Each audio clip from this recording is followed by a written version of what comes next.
vamos pro terceiro tópico, porque é o seguinte, nos dois primeiros tópicos a gente falou bastante da advocacia. Aí o pessoal de casa pode estar falando, não, mas eu não tô na advocacia, eu vou pro concurso público, eu vou fazer um concurso público, então eu tô tranquilo. Mas não é bem assim. Existem vários novos desafios também para quem está no setor público, né? Não é novidade para ninguém que o país passa por momentos complicados em relação à parte das finanças públicas, e isso reflete também na carreira pública, né? E então o terceiro tópico que a gente vai falar um pouquinho aqui é um pouco de conjectura, porque ainda não aconteceu, mas é falar um pouco da reforma da Previdência, né? Então, se o servidor, até algum tempo atrás, tinha aquela lógica, aquela possibilidade de uma estabilidade quase, né, líquida e certa, é possível que a reforma da Previdência mude algumas regras e mude um pouquinho esse cenário do servidor público. Então, quais são os desafios hoje do servidor público, levando isso em consideração? Eu não sou propriamente um especialista em direito previdenciário, mas pelo menos o que a gente acompanha do noticiário, né, geral, a reforma da Previdência, de fato, é uma necessidade para colocar ordem nas contas públicas. O curso tem penetração no país todo, então muitos que estão nos ouvindo, aí, nos assistindo, sabem que o seu estado pode estar vivendo um sério problema com contas, né, com salário de servidores atrasado e tudo mais. Então a Previdência precisa ser feita. A reforma da Previdência precisa ser feita. Eu já vi alguma coisa também, Guilherme, sobre a reforma administrativa. Você chegou a tocar na questão da estabilidade e tudo mais.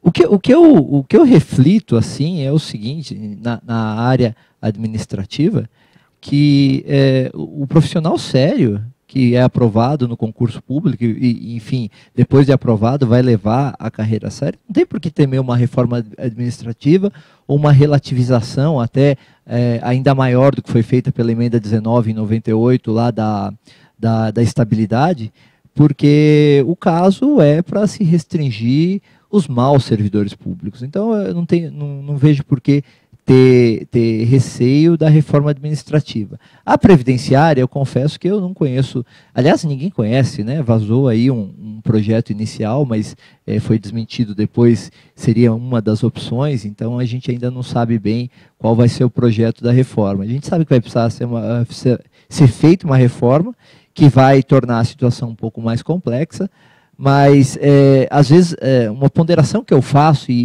e eu não costumo ver muito na mídia, o Rogério pode até me ajudar, se coloca sempre o servidor público como o terrorista, como o grande responsável pela quebra da Previdência.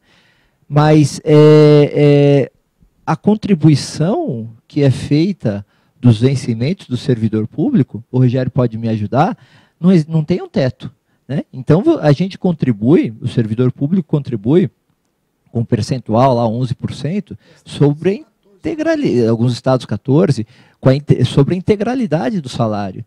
Então, me causa, às vezes, alguma estranheza em ver algumas críticas, dizendo, olha, o servidor público ele precisa aposentar com o teto da Previdência.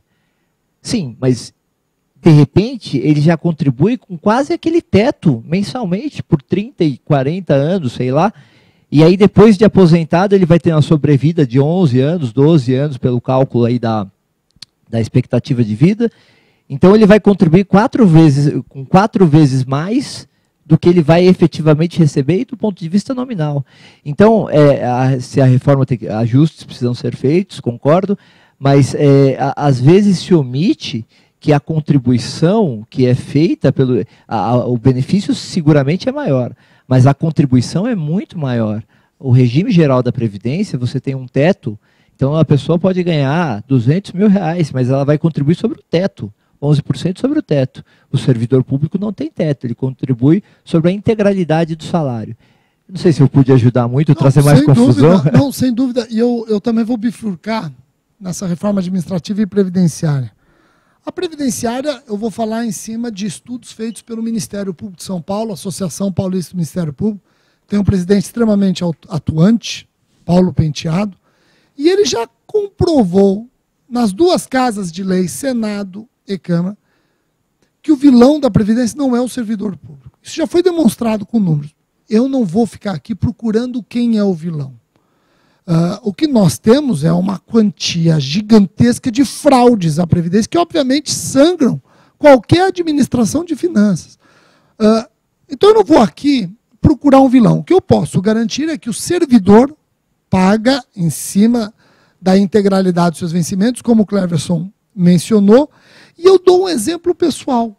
Guilherme, quando eu entrei na carreira do Ministério Público, eu tinha 24 para 25 anos, e me disseram que eu ia pagar 11% na Previdência. E o meu pai, ele dizia, Rogério, meu pai também era servidor público, meu pai falava, não dependa do serviço público que um dia vão querer reformar a Previdência colocando o servidor como vilão. E talvez não esteja tão garantida essa integralidade da aposentadoria. Faça uma previdência privada. Eu fui no banco fazer a previdência privada. Vou até falar o nome do banco. Banco do Brasil. Quando eu falei para o Banco do Brasil que eu gostaria, aos 60 anos, de ter uma aposentadoria de tanto, que equivaleria à aposentadoria que o Ministério Público tinha na época, eu ia ter que contribuir para o Banco do Brasil com 4% do meu salário. E para o poder público eu estava contribuindo com 11%. Quase 3 vezes mais. Contribuindo com 4% do que eu ganhava, para o Banco do Brasil ia me garantir uma aposentadoria idêntica que o serviço público me garantiria contribuindo com 11%, que agora eu quero aumentar para 14%.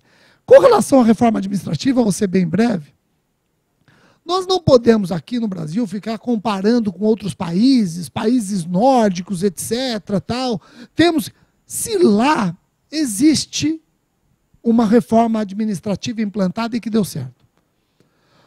Eu acho também que nós temos que ser um pouco mais ousados. A emenda constitucional 19 já foi um avanço, mas ela ainda não garantiu o princípio da eficiência.